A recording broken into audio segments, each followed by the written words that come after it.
want you to think back to the first time you ever remember being truly afraid.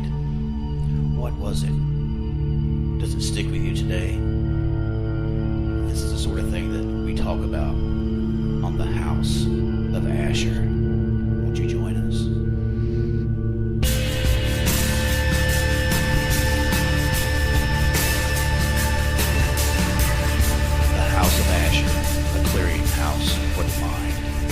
And welcome to the show, everybody. This is House of Asher, and we're on episode 38. It's really clicking along. Like I said, it seems like we had just started doing these things for Spreaker and YouTube and the various formats that carry us and stuff. And it's odd to be already up to 38. That's great. Hopefully, we'll be up to 138 and 238 pretty soon. But what I was going to touch on, if you've followed some of the previous episodes, I talked about going out east, kind of a pilgrimage to the motherland where my mother's people come from when they come in with the French Huguenots and settled in the Appalachian Mountains and slowly filtered out into Kentucky and ended up in the western Kentucky region. And as I've mentioned, I visited places like Berea and touched on Owensville and Bardstown and places like that. And one of the really neat places that I got to visit was Shaker Village. And there aren't really, as I understand, any Shakers still in the U.S. anymore. But, I didn't know what to expect. I expected to find a simple kind of collaboration of X amount of little houses and simple little homesteads and, X amount of fences and just a very... almost a ghost town, to be honest. But what I found really shocked me. It was really well maintained. It was put together very well. I mean, the vibe of it was Spartan, focused, but they definitely put a lot of time and money and effort into the construction of these buildings and these long, just winding stone fences that went well beyond the area, because driving in and out of the area, as I understand, the Shakers had about 4,000, possibly 4,000 acres, maybe even more, if I'm not mistaken.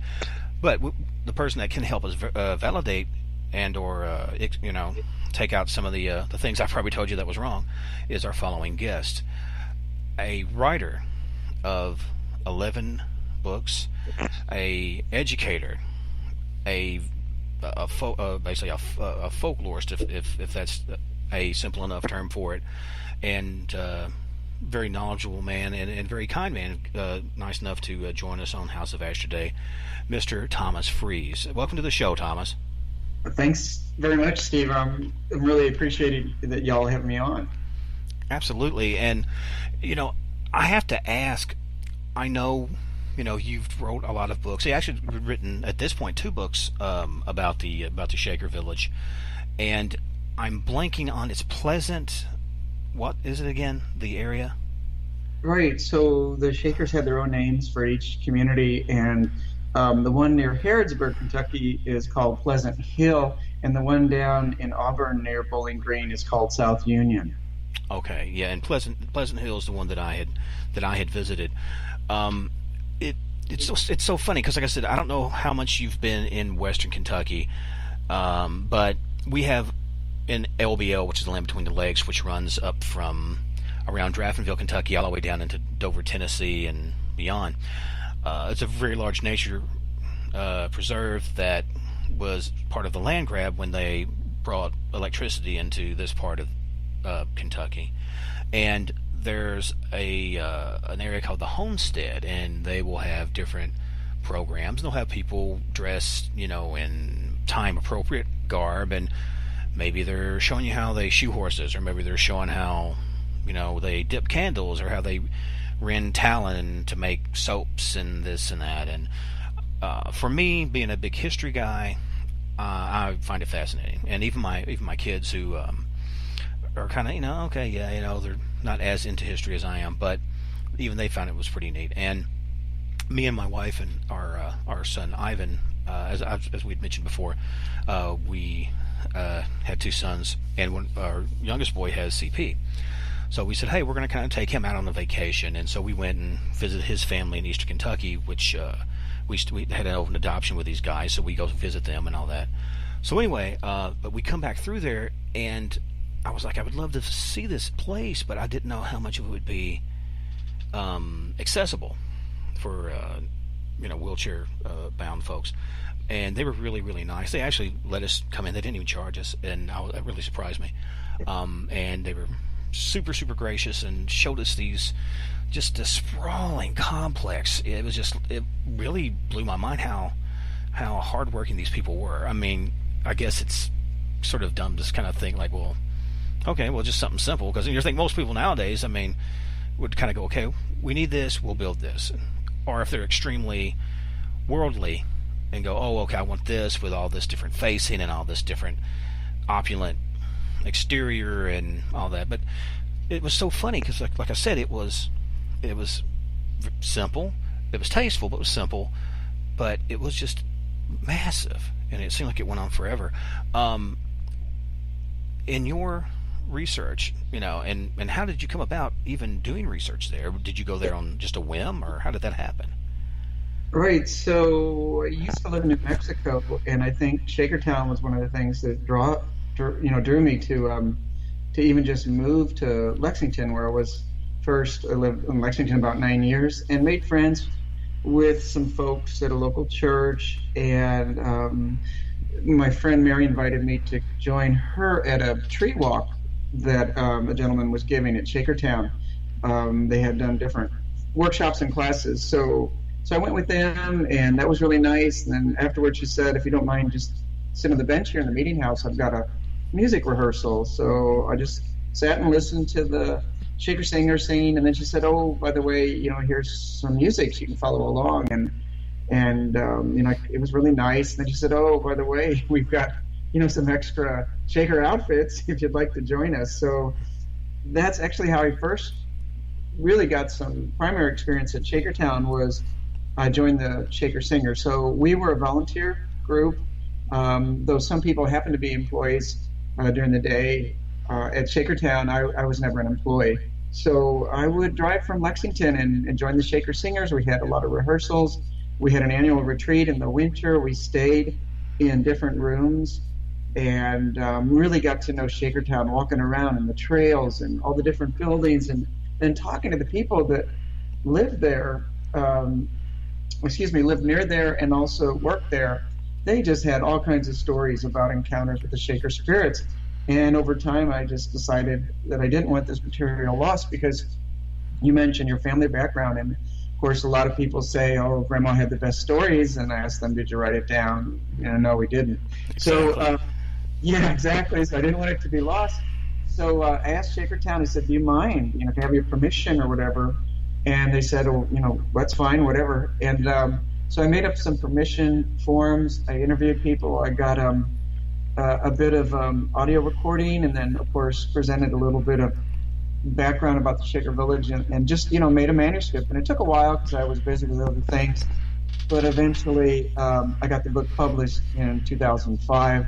So, basically I went from Shaker Singer to collecting primary material to having the book come out. And I think people have really enjoyed reading about Shakertown. And some people, they read the first book, Shaker Ghost Stories from Pleasant Hill, Kentucky, and then they said, well, we'd like to share with you our stories. So the material started gathering some momentum for a second book. So I wrote a sequel. The sequel is Shaker Spirit, Shaker Ghost, and that came out a few years ago, and it actually includes all the stories from the first book and about 50% more material, and a little bit of information about some haunted activity in Shaker Village in Ohio. The Shakers had 4 villages in Ohio, and this one is called Whitewater. So I have some information about that village too. I have heard stories here and there of some activity at South Union in Kentucky, near Bowling Green, and a few Shaker Village on the East Coast, but I haven't really put that in any books. Okay. Well, let me ask you 2 things. All right. Well, first I will say that there is something about once you do something, once you kind of broach a subject that suddenly there's like a washback or a ripple effect where it kind of goes out and then the ripples come back and people's like, oh, I didn't know you were doing this, I wish I had told you about this and that, and then you kind of get that story like, oh, I wish I could have had that, and then like you said, by the time you're done doing X amount of signings and meet and greets and whatnot, you have like a decent handful of stories, and a lot of times it, like you said, it is where you can do a revision or even a second book. Let me ask you this though, for those the uninitiated like myself, you were talking about the dress of the Shakers. Could you talk a little bit in regards of sort of the lifestyle, how they dressed, and sort of just who were they really? Right. I'll be happy to do that. And I think you sharing about what you picked up in terms of the vibe with your visit to Shakertown is very accurate. The Shakers were basically started by a working class illiterate woman, Anne Lees, and so she's called Mother Ann, and she came from Manchester, England. She seemed to have some spiritual gifts, and the folks there didn't maybe appreciate those, the manifestation of those gifts. So anyway, she came to the colonies on the eve of the American Revolution and started gathering some followers. Basically, when they came over from England, there was about 7 of them, and about 40 or so years later, there were about 7,000. So they went from 7 to 7,000, and which is pretty amazing because, as you mentioned, they were celibate. Whole families would join. There was a great spiritual revival called Cane Ridge, which is now in Bourbon County near Paris, and that was in 1800. And all these people came to hear preachers. There were like 30,000 people, and so it's hard for us to imagine maybe in the depths of materialism and modern America that people can be taken up with such spiritual fervor. But it was a different time, and so Mother Ann, with the people that were drawn to her, they basically started about eventually 19 communities scattered across the eastern United States, and they believed in equality of the gender and the races. They had public confession of their sins.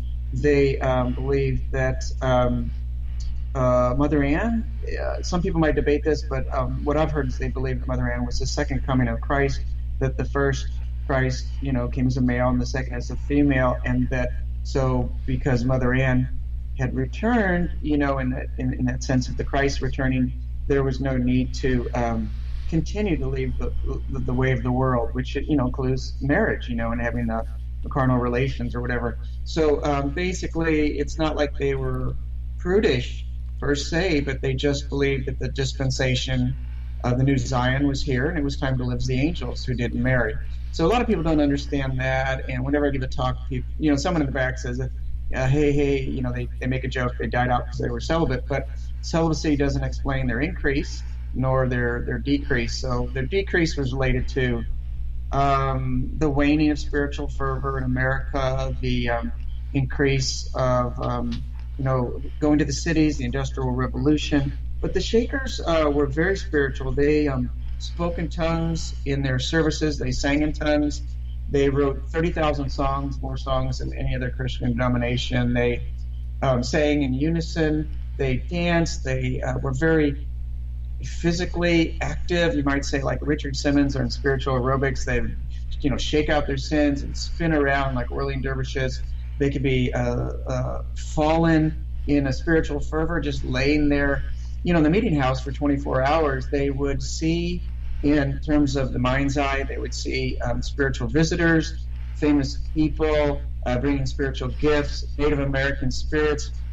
And within the Shaker 200-plus year history, they had their own charismatic movement in the early 1800s, where they, instead of having only public meetings, they created special private places to have their own, you might say, charismatic Shaker meetings. So a lot of people don't understand the Shakers. They're not like the Amish. They didn't have family legacies where you had your children that you passed personal property onto. All the property was communal. They dressed in a kind of more or less uniform way, at least that's the way we look at it, and of course matching the period. They used whatever inventions and technology was available at the time. In fact, Shakers are credited with many inventions. So They're not like the Amish where, you get that idea of they're kind of locked in, whatever, 17 or 1800s. So a lot of things aren't under or kind of misunderstood about the Shakers. And I think their spirituality was such a force that it was so primal and important to them that, at some point they saw that their numbers were decreasing, and basically they decided to vote themselves out of existence. In other words, not to accept new members, except at Sabbath-day Lake, Maine. There might be, I'm not up to date, maybe there might be a few Shakers, not that they're that old, but newly covenanted members that might still be around at Sabbath-day Lake. But basically, all the other Shaker villages, just decided not to accept new members at some point, and then by the 1910s, 20s, 30s, they were all dying out. And the broader community, almost like the history of the Mormons, were not necessarily tolerant of the Shakers, and they saw them as, taking away their families, their wives, or that they saw them as a threat for some reason. And so the Shakers received a lot of literally physical abuse, being tarred and feathered, being thrown out of communities. And so despite all that, they still managed to prosper for really a pretty long time, and to leave us a legacy of incredible craftsmanship and beautiful songs. And the Shaker songs were kind of a variety pack. So they would use existing tunes, and they would change the words, like Weird Al, takes the regular tune that we know from some rock star, but then he changes the words. So they would do that. So people would recognize the tune and enjoy the tune, but that they would put their own Shaker words spin on it. Yeah. Yeah, like I mean to be obedient and cross my ugly nature and share the blessings that are sent with every honest creature. With every gift I will unite and join in sweet devotion. So that's all Shaker words, but that's, Yankee Doodle Dandy. So, Right. And then the Shakers had their own, you might say, songs that just talked about spiritual bliss, that honored other Shakers, and then they had the angel's tongue. They, sang in tongues, but unlike other folks, they would actually write down syllable for syllable that angel's tongue, so that we could perform as Shaker singers in the 1820 Meeting House in Pleasant Hill. We could actually, sing the Shaker music, sing the spirit language. And I have to tell you that many times interesting things happen when we were in the Meeting House and singing and dancing, and basically we were calling in the Shaker spirits. It was amazing experiences. Well, I was, sitting back listening to your retelling of this, and a couple different points come to mind. You look through the eyes of different cultures. Most of the time, we're looking at it, generally in a Eurocentric way, or a millennialistic, whatever, if that's a word, way. We're seeing something through a lens, through our perception. The thing with, which also you were talking about how, yes, they were on the receiving end of a lot of abuse, which, as I understand, they were also pacifists, and so which probably didn't help in regards to kind of have those guys back up off of them. But as I understand, and I'm certainly not a theologian, but different at different times and different social mores are looked at differently, or some things come in and some things fade out. I mean, as I understand, way back, popes, if I'm not mistaken, so send a hate mail to me, not to whoever, but I think at one time they could marry and have families and things like that. So it's just changes in policies, changes in this and that happen, and it would seem that like you said, it because of the fact that they were so steeped in the like you said, the fervent nature, like you were talking about the whirling dervishes, like the Istanbul dances and things like that. It had to have been probably somewhat off-putting, which a lot of what, or I wouldn't say a lot of, but some of the elements, especially in the speaking in tongues and things like that, of course, makes me think of things like maybe kind of like of a holiness or Pentecostal nature. So, and maybe some of that kind of washed over to that end. Certain elements of all kinds of religions, get, stuck on to other little things, and people kind of co-opt it or absorb it into their lexicon and their behaviors. Nowadays, would you say that there are any kind of hangovers or remnants of the Shakers, be it in that community or in Kentucky at all? Well, that's a good question. I think to answer that specifically, I would say that there's people that really enjoy the Shaker music and will gravitate towards studying Shaker history, becoming a scholar, going back through the journals, and I think imagining and trying to relate to, yeah, what can we use from the Shakers as wisdom, as beauty, and as inspiration, in our modern day life, or if our modern day life is not satisfying and it's mechanistic and it's too materialistic, how can we take some of these elements? I think people are drawn to the simplicity of the Shakers, and so maybe not directly bringing that back, but even Thomas Merton, when he lived, the Trappist monk that was a pacifist and lived at Gethsemane in Kentucky, he loved to travel to Shakertown, and that was even before it was reborn, as a village that was fixed up and you can visit. It was just kind of tenant farmers living there, and the meeting house was made into a garage, and obviously some things were pretty run down, but Thomas Merton was drawn to the theology of the Shakers. And so just like you save money and you put it in a bank, I think we save spiritual experiences, not only individually, but also collectively as a society and for the world. And so, you can go to that bank as you need it, whether, you're going through a crisis in your life and let's say someone's marriage isn't working, or they're coming out of the military and they're disaffected with what they saw. And so, they might go to the bank, instead of taking out money, they could go to the Shaker music and the Shaker theology. And even just like you said, like you did when you walked in the village, that was an incredible experience to pick up the vibe, and the Shaker spirits are there. They're just available to be called upon at any moment. And that's certainly testified to by the way that just hundreds, if not thousands of people have had what the employees at Shakertown called their Shaker experience.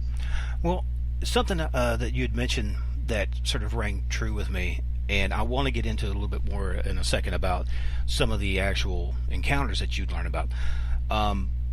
It seems like humans are hardwired to go out, conquer, get as much kind of gold and land in this, and ultimately be unfulfilled and disappointed. Even take the beatniks, of kind of pulling back from the 9 to 5 type of grind, and this sort of, you got to have this, you got to have a house, you got to have 2.5 kids, the hippie movement, all that kind of stuff, and it seems like it ebbs and flows. One generation, like look at the 80s, it was very me, and let's get here and there, and then the 90s were a little bit different, like with grunge and stuff, people kind of stepped back, and it seemed like, at least superficially anyway, that they weren't trying to be about that. So it sort of seems like that's just something that we carry as people. I think that, and I think it happens too as you get older. I know the older, I'm 48, and I'm not ancient, but I'm getting there. To kind of go, okay, that's great. I can do this, or I have that, or but sometimes you just want peace. Sometimes you just want to be able to go, you know what, I may not have everything I want, but I have everything I need. And I think, especially in the framework of the Shakers, they really were successful at that. And especially for the fact that, because most people think, okay, well, these guys got a compound. Oh boy, visions of Waco, right? So everyone, sees something like that, or a Jonestown or something. But for all those, there's a few really, beautiful little situations that worked really well communally, and seems to have been like a very healthy overall environment. And I wonder if that, in part, it sort of endeared some of the stories that you're fixing to tell me and the listeners about. What struck me so at my core was how different they were, because me writing like the Huntington Kentucky State Penitentiary and Western Lunatic Asylum, I dealt with a lot darker, a lot more desolation, a lot more rage, a lot more of the absolute worst components of the human spirit, and it seemed like it was condensed down to just toxic, and gritty, dark, wickedly, just inhuman almost situations. But conversely, the stories that you have are so different. Could you share a few of those with our listeners? Sure, of course, and thanks for making those observations. I think those are really good things that you shared, and yeah, I think just to preface the stories, I think when we cross over, we don't get a personality makeover, so we are, the sum of our life and our characteristics, and so some people are very disturbed, or traumatized when they cross over, and other people, maybe have lived a different life, like the Shakers, maybe more peaceful, and so when they cross over, they're going to take those salient personality characteristics with them, and they're going to be a different kind of spirit or ghost that you will encounter. So the wonderful synchronicity about experiencing a sighting or a sound, or however you describe the senses connected with a spirit encounter at Shakertown, is that there are people, at least there were, they may have changed it at Shakertown now with post-recession policies, but when I was around, there were people walking around dressed like Shakers. So you really could have that Scooby-Doo moment where you thought you saw an employee, like, oh, well, that's one of the persons that worked there, and then you turn back, because, hey, they didn't say hello when you're walking down the village lane, and that's kind of weird. And you whip your head around, and there's no one there. So certainly in a period of time there were employees and volunteer singers. They were walking around dressed like Shakers. And so that was a lot of funny, absurd, and, at least initially confusing moments until the person who experienced that just realized, hey, I don't think that was an employee. So you don't necessarily get that at all locations, where there might be ghosts or spirits, where there actually is someone live and real walking around dressed like a Shaker lady or a Shaker guy. So I want to mention that because a number of the stories, kind of bring that in. So there was a lady who was a volunteer gardener at Shakertown, Debbie Larkin, and she was working on the garden, and she had plenty to do, but someone she knew said they were coming that day to donate some herbs, which she thought was wonderful. So she was kind of head down with her trowel, digging in the garden, and this is kind of just a little west of the big stone bait, center family dwelling, which is across from the meeting house, which is right there on the village pike, which is basically, what used to be US 68, Highway 68, the Harrisburg Road from Lexington, or vice versa, before it was rerouted a little south of the village. But it has a white picket fence. There's all the Shaker buildings, obviously, all fixed up now, lining that lane. And she'd look down once in a while, and then she saw someone down there who was waving at her. It was a woman with a white dress, and she thought, well, that's, my friend that's bringing some herbs. So she kind of waved back like, oh, how you wave, like, just a minute, let me set down my things. And as soon as she set down her gardening tool, she looked up, there was no one there. So, wanting to check it out, she walked down the village lane, she went to the little ticket booth. They hadn't seen anyone. She asked all around the village that day, and no one matching that description. In fact, I think her friend didn't even come at all that day. So I think, having collected about 600 ghost stories and written 9 books, you see patterns. And one pattern I've seen, that as you appreciate and respect a certain spiritual entity or angels or fairy folk, the nature spirits, or whatever it is, if you respect them and honor them and maybe even try to communicate with them, there will be a return movement toward you.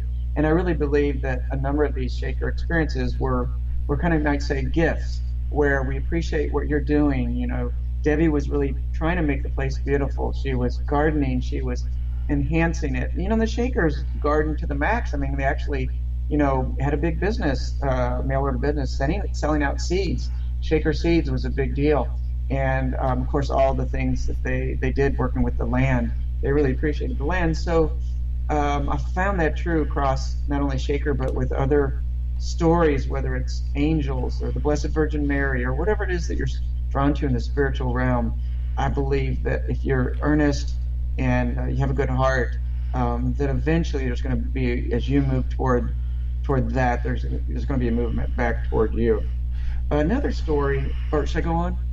Well, I was just going to interject real quick. One of the things that I've noticed too, just in my years of research, especially folks that have the ability to disconnect from that everything around them, to have that hypervigilant focus, to be able to kind of almost supersede the conscious mind. And it seems like when you are in prayer or in that sort of mindset, especially in nature, I found anytime if I'm agitated or whatever, I guess you would call it grounding. I'm very much about going out and stepping barefoot into the grass, and especially if it's nighttime and you hear the tree frogs and you hear this and that, and maybe some little wind chimes or something, or the sound of water running off a creek somewhere. It seems like it opens you up for experiences, and it opens you up for communication. Pretty much good or bad. I mean, it depends on how you look at whatever communication is. But I think that that's more natural than people give themselves credit for. I think more often than not, what we consider, that's supernatural, or this is something uncanny. I'm like, no, this is actually probably extremely primal and basic, but we've moved so far away from it. You don't recognize your own face spiritually, as it were. And what's your take on that? Oh, I totally agree. I couldn't have said it better myself. I think we're hardwired to be interactive with the spiritual realm, and that we are just from the get-go multidimensional creatures. So not only do we move in 3 dimensions in space and time, but I think that we have different subtle bodies, astral bodies, etheric bodies. We have circuits with the greater universe, and we erroneously think that our mind is locked inside this little cranial holding facility, when actually there's a greater mind that we can connect to at any time. So really, I think it's true that our natural mode is, and you can see that in tribal societies. The children are raised, and when they wake up in the morning, the elders say, well, what did you dream? And they pay attention to the dreams, and they pay attention to visions, and they ask the children, what you saw your dead grandma, and tell us about that. Whereas here in the Western world, we're a little more, I think, fearful of our existential endpoint, and so we don't want to necessarily talk about things like ghosts and spirits, because it might remind us of death, and we don't want to think about that. So, and then we project it onto our children. And you mentioned children that have special needs, and I think some of them have the most amazing stories because they're innocent, they're not locked in a particular mind frame, and they have amazing spirit stories. They'll talk about what they saw in heaven before they were incarnated. They will see ghost spirits and angels and other creatures. So yeah, I think that broader universe, if you will, exists already inside our mind, and our mind is also connected to universal mind. So spiritual things should just happen as a matter of course. Well, it seems that the young and old, it's the old saying, the most truthful people are like drunks, the elderly, and children. It's just one of those things that I think because you're either just coming through, call it the veil or the whatever, and you haven't been indoctrinated enough to go, oh, well, we don't talk about this. Or when you're old, it's just like, you know what, I don't care what you think, and they just say what they say. And I do think there's some truth to that, but I also think, like you said, as a culture, we're extremely fearful of death.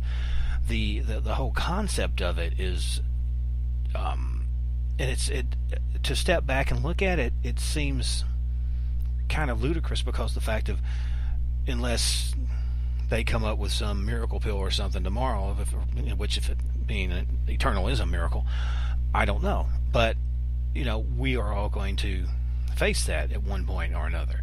And most people that I've talked to that have come to that, been lucky enough to actually live a long life and come to that end, especially if they've lived a very long and involved life, aren't, or at least outwardly to me, shaking their boots about it due to the fact that I don't know, maybe if they get a certain insight, I don't know if you become world weary or what, but also I think some of that too is just the fact that maybe they've lost many people and they're hoping to rejoin them.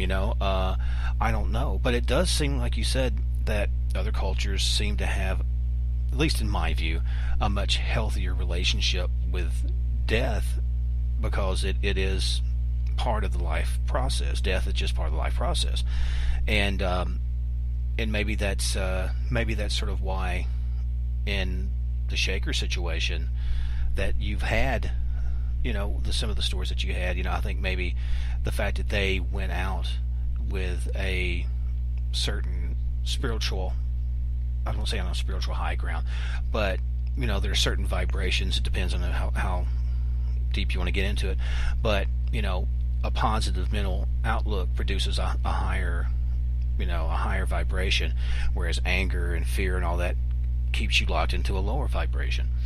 And this is true of even around plants. I mean, if you've ever seen them do experiments around plants, and someone will say loving things and play music and things like that that's positive and uplifting, the plants generally do better. If you have some, they're getting the same food, the same light, the same everything, and then people are maybe arguing or saying rude things to the plants, which probably sounds crazy to people, but this is a legitimate test, and they'd shown that there is a change. Even water, they've done that to water, and you could see that there's a certain change in its chemical makeup. And I think either something happened to where people said, you know what, well, we're not really part of the world. We own the world. And I think that's when we convinced ourselves that we were not part of the spiritual food chain. And it seems like you talked about, like the Shakers seem to have a certain what's the word I'm looking for? A certain insight. Well, let me ask you this too. I know that you've had other books and other situations, and also I do want to make sure that if there's a website or something like that, I want you to make sure to mention that. Real quick, is there any of that you want to put out? And I will make sure anything you send me that I'll put into the description on YouTube. Right. My website, it's thomaslfreese.com, or you can Google my name. There is another author, Thomas Freese, out there that writes business books, but I'm also on Facebook. And if you go to my Facebook page, Thomas Freese, I've got a couple pictures of my latest book, which is Tree Spirits, Wood Wisdom. And I make wood wands, I make wood crafts, and so I got into looking up the metaphysical or spiritual meaning of a lot of different trees. So that's a whole other book topic. Well, I definitely want to talk to you about that too. Probably have to be another show, but because I've seen some of these wands and they're exquisite. I know that certain, like ash and certain type of trees seem like they're for certain sort of magics and certain sort of charms and certain sort of this and that. It goes way back, before Christianity, before a lot of stuff. The book, I'm blanking, and I apologize. The Fog book. Oh, right. So I've written, I guess it's 3 fiction ghost story books, and you might say it's kind of in between the nonfiction books that take a longer amount of time. So Fog Swirler and 11 Other Ghost Stories is one of my fiction ghost story books, and the other is Strange Wonderful Things, and then also Halloween Sleepwalker, which is a lovely children's picture book, illustrated. And but even being fiction, there's still served to be talking points for children or grown-ups to talk about the metaphysical world, the spiritual world, and that's a whole other topic about children experiencing psychic reality. But